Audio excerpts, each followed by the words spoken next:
اردو پاکستان میں سب سے کم بولی جانے والی زبان ہو گئی ہے۔ لگ بھگ 24 کروڑ کی آبادی میں اردو بولنے والوں کی تعداد صرف 2 کروڑ 22 لاکھ ہے اور آبادی کا 1/4 حصہ پنجابی کو بطور مادری زبان اختیار کیے ہوئے ہے۔ ادارہ شماریات نے ملک میں بولی جانے والی مادری زبانوں پر رپورٹ جاری کر دی۔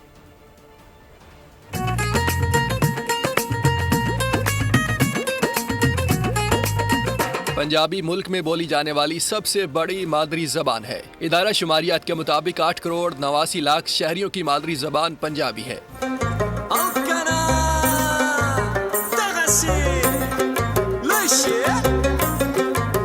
دوسرے نمبر پر بولی جانے والی مادری زبان پشتو ہے۔ بولنے والوں کی تعداد 4 کروڑ 36 لاکھ ہے۔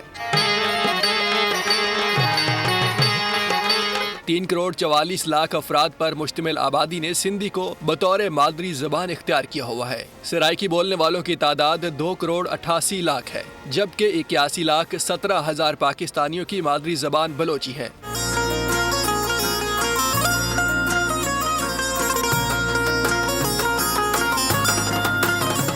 55 لاکھ 90 ہزار ہند کو، 27 لاکھ 78 ہزار براہوی، 10 لاکھ 39 ہزار کوہستانی اور 2 لاکھ 74 ہزار پاکستانیوں کی مادری زبان کشمیری ہے۔ جاری کردہ رپورٹ کے مطابق 1 لاکھ 16 ہزار افراد کی مادری زبان شینا، 52,134 افراد کی مادری زبان بلتی اور 7,466 شہری کلاش کو مادری زبان کے طور پر بولتے ہیں۔